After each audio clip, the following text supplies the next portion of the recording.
सो आपको अपना प्रोजेक्ट बनाना कैसे है ये दिया है सॉल्यूशन।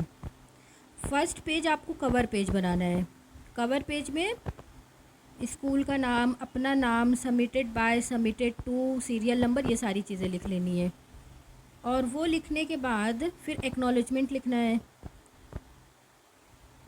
एक्नॉलेजमेंट कंप्लीट हो जाएगा, then you have to make a index. Index बनाने के बाद इंट्रोडक्शन आएगा। इंट्रोडक्शन में सबसे पहले इंट्रो देना है कंपैरेटिव स्टेटमेंट की मीनिंग यहाँ लिखना है। हाँ, मीनिंग लिखने के बाद उसका फॉर्मेट बनाना है। अब मीनिंग क्या लिखेंगे और फॉर्मेट कैसे बनाएंगे ये आपकी बुक में ही गिवन है। कंपैरेटिव स्टेटमेंट की मीनिंग बुक में गिवन है। ये आपको यहाँ से लेके पूरा यहाँ तक लिखना है। कंपैरेटिव स्टेटमेंट का मतलब क्या होता है, यहाँ पर जो है ना आपको कंपैरिजन करना है कंपनी के 2 ईयर के प्रॉफिट को। जैसे 2019 और 2020 गिवन है, तो अब 19 और 20 के current assets, current liabilities, share holders fund, ये सारी चीज़ों को कंपैरिजन करना है। तो इसी को कंपैरेटिव स्टेटमेंट कहते हैं। जब हम कंपेयर करते हैं कि 2019 में अगर हमारा एसेट 5 लाख था और 2020 में 6 लाख हुआ, तो ये इंक्रीज़ हो गया 1 लाख से। तो in order to estimate the future progress of the firm, अगर हमें फ्यूचर प्रोग्रेस जाननी है फर्म की, तो it is necessary to look into its past performance. तो हमें पास्ट परफॉर्मेंस को ध्यान से देखना पड़ेगा, और पास्ट में अगर हमने कोई गलत किया है या कोई डेविएशन या कुछ भी कमी हुई है तो उसे इम्प्रूव करेंगे ताकि फ्यूचर में प्रोग्रेस अच्छी हो। From this purpose it becomes essential to make a comparative study of its financial statement of 2 और मोर ईयर्स। तो इसीलिए ये बहुत एसेंशियल है, बहुत ज़रूरी हो जाता है कि हम कंपैरेटिव स्टडी करें अपने खुद के फाइनेंशियल स्टेटमेंट्स की फॉर 2 और मोर ईयर्स की, ताकि फ्यूचर के प्रॉफिट को हम देखें और फ्यूचर में हमें ज़्यादा से ज़्यादा रिटर्न कहाँ से लाएंगे वो हम दिमाग लगा सकें। When financial statements figure for 2 or more year are placed side by side to facilitate comparison, यहाँ पर आपको साइड बाय साइड 2 ईयर के फिगर मिलेंगे, मतलब 2019 एंड 2020 दोनों अगल बगल ही फिगर आपको मिलेंगे लिखे हुए। देन तो इसी को हम कहते हैं comparative financial statement. And such statement not only show the absolute figure of various years but also provide for column to indicate the increase और decrease in these figures from 1 year to another, कि कितना increase हुआ या कितना decrease हुआ ये चीज़ आपको यहाँ पर पता चल जाएगी आप कंपैरिजन जब करोगे तो। इन एडिशन दीज स्टेटमेंट में also show the change from 1 year to another year in percentage form. एक तो पहले माइनस करके डिफरेंस निकाल के कर लेंगे और दूसरे कॉलम में परसेंटेज भी बता पाएंगे। करना कैसे अभी हम आपको ये आगे बताते हैं। And such comparative statement are of great value in forming the opinion regarding the progress of the enterprise. अगर आपको अपने इंटरप्राइज की प्रोग्रेस बतानी है या कोई भी ओपिनियन देना है तो ये जो कंपैरेटिव है फाइनेंशियल स्टेटमेंट ये बहुत हेल्प करती है ओपिनियन देने में। वाइल फाइनेंशियल स्टेटमेंट ऑफ 2 और more years of the same firm are presented and compared, it is known as inter period comparison. तो जब हम सेम फर्म का ही कंपेरिजन करते हैं, ABC हमारी फर्म है, उसी ABC फर्म का हम 2019 एंड 2020 के डेटा को कंपेयर कर रहे हैं, सेम फर्म को ही कंपेयर कर रहे हैं, तो हम इसे इंटर पीरियड कंपैरिजन कहते हैं। ये it is known as inter period और intra firm comparison. Intra comparison जब हम सेम फर्म का कंपैरिजन करते हैं तो हम इसे इंट्रा फर्म कंपैरिजन कहते हैं। And when financial statement of 2 और more year are compared over a number of year, this is known as inter firm comparison. जब हम 2 और मोर फर्म का कंपैरिजन करते हैं तो हम उसे इंटर फर्म कंपैरिजन कहते हैं, मतलब INTR, मतलब अदर फर्म के साथ कंपैरिजन करना। ABC जो है वो XYZ से कंपैरिजन करेगी तो उसको बोलेंगे हम inter, INTER, inter firm comparison. और अगर ABC फर्म है वो अपने खुद के डेटा को 2019 के डेटा को 2020 के डेटा से कंपेयर कर रही है तो हम उसे कहेंगे intra firm comparison, INTRA, intra firm comparison. I hope this point is clear to you. what is inter-firm comparison and what is intra-firm comparison. Next is format of comparative balance sheet is given to you. ये आपका पूरा format हो गया, तो इसको पूरा आप यहाँ से लेके यहाँ तक उतारेंगे. फिर फॉर्मेट जो होता है ना कंपैरेटिव बैलेंस शीट का, इसमें टोटल 5 कॉलम होते हैं. पहले कॉलम में जो होता है बैलेंस शीट के आइटम दिए होते हैं, एंड सेकेंड कॉलम जो है ये करेंट ईयर के लिए होता है, करेंट ईयर का डेटा दिया होगा. एंड थर्ड कॉलम में प्रीवियस ईयर दिया होता है. फोर्थ कॉलम ये आपको खुद से बनाना होता है. ये जो कॉलम है ये एब्सोल्यूट चेंज, इंक्रीज़ और डिक्रीज़ बताता है कि इंक्रीज़ हुआ है या डिक्रीज़ हुआ है. और ये लास्ट कॉलम जो फिफ्थ है ये परसेंटेज बताता है इंक्रीज़ और डिक्रीज़ का. यहाँ से लेके यहाँ तक आपका क्वेश्चन दिया है, पूरा क्वेश्चन से पूरा कॉपी कर लेना है आपको. ये पूरा क्वेश्चन आपने कॉपी किया, उसके बाद अब आपको अपना दिमाग लगाना है. यहाँ पर एब्सोल्यूट चेंज निकालने का क्या तरीका होता है. जैसे मान लीजिए शेयर कैपिटल 5 लाख है ये, और ये है 4 लाख. तो 5 में से 4 को माइनस करेंगे तो 1 लाख आ जाएगा. ये आपका एब्सोल्यूट चेंज आ गया. इसको दीजिए ए का नाम, इसको दीजिए बी, ये हो गया सी और ये हो गया डी. ये 4 कॉलम हो गए. अब आपको सी निकालना है, तो सी निकालने का फॉर्मूला क्या बनेगा, ए माइनस बी. ए में से बी को माइनस कर देंगे तो सी आ जाएगा. और डी निकालने का क्या फॉर्मूला होगा, मतलब परसेंटेज इंक्रीज़ और डिक्रीज़ निकालने में क्या करेंगे हम. तो डी निकालने का फॉर्मूला बनेगा सी, जो भी चेंज आया है, C divided by B, B मतलब बेस ईयर, इंटू 100. तो आपका ये वाला डी कॉलम का आंसर मिलेगा आपको 1 डिवाइडेड बाय 4 इंटू 100. तो आप यहाँ पे डी फिल कर पाएंगे.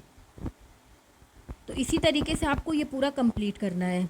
जो क्वेश्चन गिवन होगा पहले क्वेश्चन को कॉपी करिएगा. क्वेश्चन कॉपी करने के बाद पूरा फॉर्मेट जो है ये देखिएगा, इस फॉर्मेट को एकदम ध्यान से, और इसी फॉर्मेट पे आपको अपने क्वेश्चन को कंप्लीट करना है. नेक्स्ट लिखना क्या है अब आपको, उसके बाद meaning of common size balance sheet. हाँ, हम प्रोजेक्ट लिखने का पहले आपको बता रहे तरीका. हमने पहले आप लोगों को ये इन्फॉर्म किया कि मीनिंग लिखना है, एक्नॉलेजमेंट हो गया, इंडेक्स हो गया, इंट्रोडक्शन हो गया, मीनिंग ऑफ कंपैरेटिव स्टेटमेंट और format of comparative balance sheet. ये आपने उतार लिया, ये पूरा हो गया आपका. नेक्स्ट इसके बाद जो है मीनिंग लिखना है कॉमन साइज बैलेंस शीट की. अब कॉमन साइज बैलेंस शीट की क्या मीनिंग होती है वो पूरा आप लिखेंगे. फिर फॉर्मेट, इसका भी फॉर्मेट पूरा बनाएंगे. और ये जो है आपकी बुक में पेज नंबर 12.2 पे दिया हुआ है मीनिंग, एंड 12.3 पे दिया है format.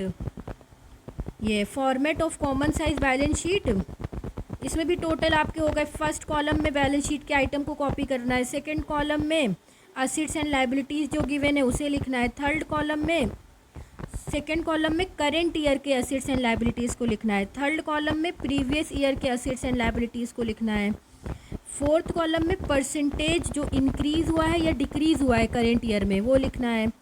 And fifth column, last column में you have to write the previous year percentage increase और decrease of assets and liabilities लिखना है. कैसे बनेगा इसका format, common size balance sheet 31 March 2020 and 2019, particulars, note number, absolute amount and percentage of balance sheet total. यहाँ से लेके यहाँ तक आपको क्वेश्चन कॉपी करना है अपना पूरा. पर्टिकुलर्स में दिया है गिवन फिगर लिखना है, नोट नंबर है, देन एब्सोल्यूट अमाउंट भी गिवन है करेंट ईयर का एंड प्रीवियस ईयर का. Percentage of balance sheet total कैसे निकलेगा, मान लीजिए यहाँ पे शेयर कैपिटल 5 लाख रुपीज़ है और इसका टोटल जो है वो दिया हुआ है 25 लाख. सो 5 lakh divided by 25 lakh into 100, 2020 का है ना ये फिगर, तो 2020 का ही ये परसेंटेज आया. जो भी अमाउंट गिवन है उसको डिवाइडेड बाय करना है हमें टोटल अमाउंट से, इंटू 100 करेंगे. और जिस ईयर का होगा, अगर 2020 का फिगर लिया है तो 20 में ही आंसर आएगा. ये पूरा इसी तरह से पूरा भरते चले जाएंगे, ये कंप्लीट हो जाएगा.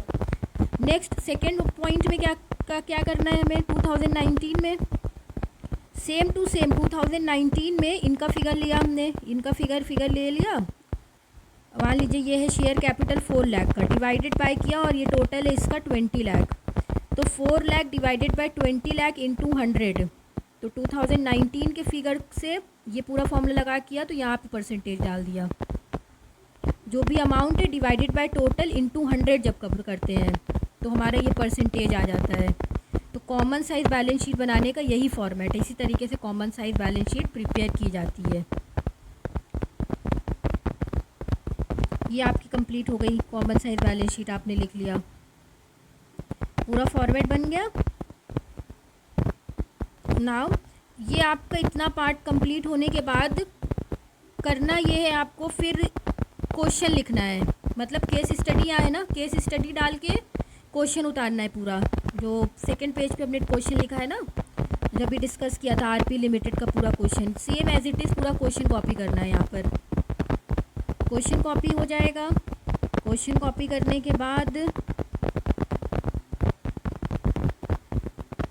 सॉल्यूशन, यहाँ पे सॉल्यूशन गिवन है, दे रहे हैं हम, आप लोग को एकदम कॉपी पेस्ट नहीं करना है, पहले अपने दिमाग से पूरा सॉल्व करना है।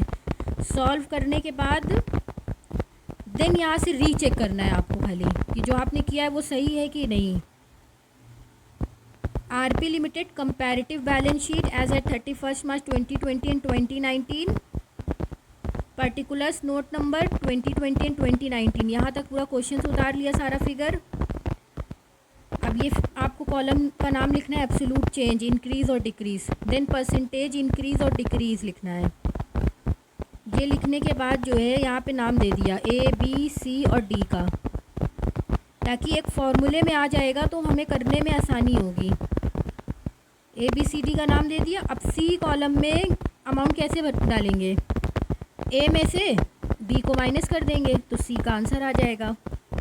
सी होने के बाद डी कैसे निकलेगा, सी को जो भी सी में हमने अमाउंट निकाला है उसको डिवाइड बाय करेंगे बी से, इंटू 100 करेंगे तो डी का आ जाएगा।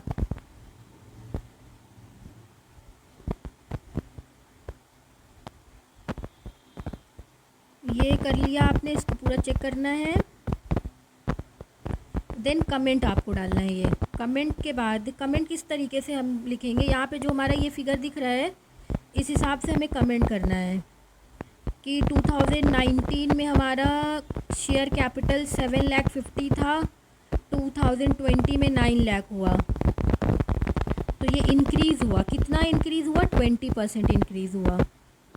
नॉन करेंट लाइबिलिटीज़ डिक्रीज़ हो गई, कितनी डिक्रीज़ हो गई, 28.57% डिक्रीज़ हो गई।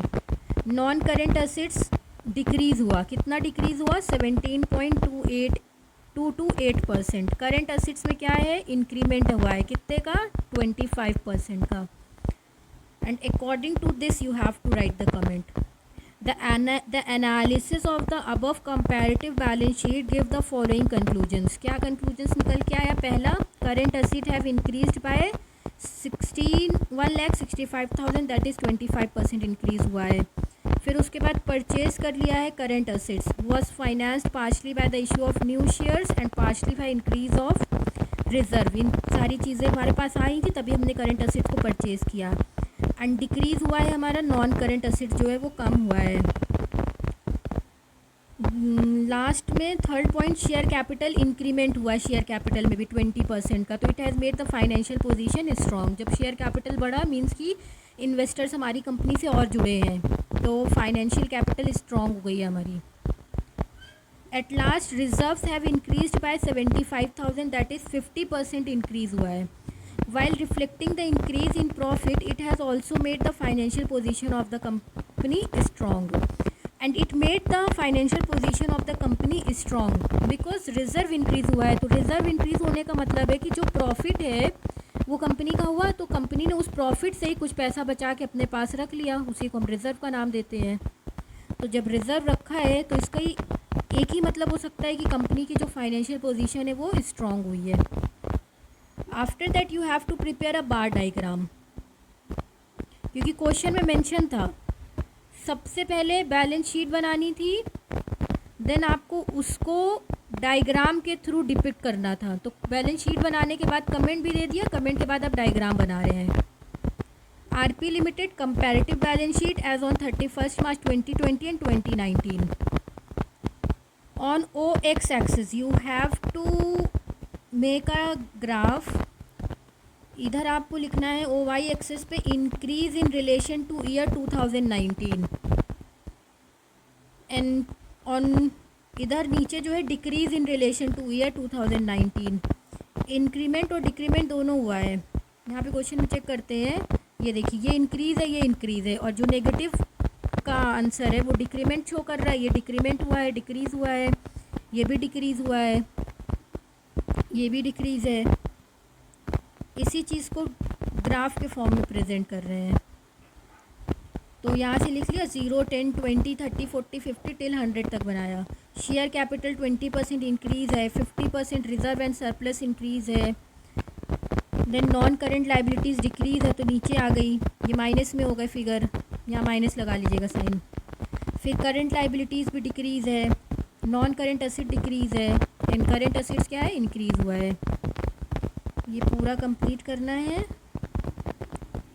देन उसके बाद कॉमन साइज बैलेंस शीट बनाना है 31 March 2020 and 31 March 2019। Particulars note number 2020 absolute amount, यहाँ से लेके यहाँ तक पूरा क्वेश्चन से कॉपी किया। कर लिया क्वेश्चन से कॉपी करने के बाद ये कॉलम आपको अपने आप से बनाना है। Percentage of balance sheet total 2020 का एंड 2019 का परसेंटेज। ये कैसे करेंगे, 11,25,000 डिवाइडेड बाय 19,80,000 इन 200। तो 20 वाला करा तो 20 वाले में आंसर आएगा। 3 लाख को डिवाइड करेंगे 19,80,000 से इन 200 तो 15.15% आया। और 19 का फिगर कैसे निकलेगा, जब 19 वाला लेंगे 9 लाख को डिवाइड करेंगे 19,05,000 से इन 200 तो 47.244, तो ये 2019 का आएगा। इसको डिवाइडेड बाय ये इन 200 कम्स टू 47.244%। तो इस तरह से ये पूरा कंप्लीट भर जाएगा, ये पूरा आपका कंप्लीट हो जाएगा। Then you have to give comment also. In 2019 total assets were 34.64% of the total assets. In 2020 these have increased to 41.66%. On the other hand, current liabilities have decreased from 30.708 to 28.03%. Because of decrease in a percentage of current liabilities, जो current liabilities घटी है और increase हुआ है percentage of current liability, तो जो position है ना working capital की वो थोड़ा ठीक हो गई है। बार डायग्राम बनाना है। RP limited common size balance sheet as at 31 March 2019 and 20। Same to same वही करना है। OX एक्सेस पे आपको ईयर लिख लेना है एंड OY एक्सेस पे नंबरिंग डाल के 2019 में शेयर होल्डर्स फंड कितना परसेंट हुआ एंड 2020 में शेयर होल्डर फंड 56.8% हुआ। तो इसका मतलब ये कि इंक्रीमेंट शो हो रहा है। ग्राफ से भी हम देख के बता सकते हैं कि शेयर होल्डर्स फंड इंक्रीज़ हुआ है 19 से 20 में। और नॉन करेंट लाइबिलिटीज़ जो है 2019 में 22.04% थी और 2020 में 15.15% हुई थी। इसका मतलब ये डिक्रीज़ हुआ है, डिक्रीमेंट हुआ है। Then current liabilities, non current assets, current assets, ये फिगर यहाँ पर मेंशन कर लीजिएगा। ये आपका प्रोजेक्ट हो गया कंप्लीट। इसको आपको नीचे बिब्लियोग्राफी लिख लीजिएगा। That's all for today. And ये जो इसका PDF है ये मैं अपने टेलीग्राम चैनल पे अपलोड कर दूँगी, उसका जो लिंक है आपको डिस्क्रिप्शन बॉक्स से मिल जाएगा। Okay student, complete your project on time, take care of yourself.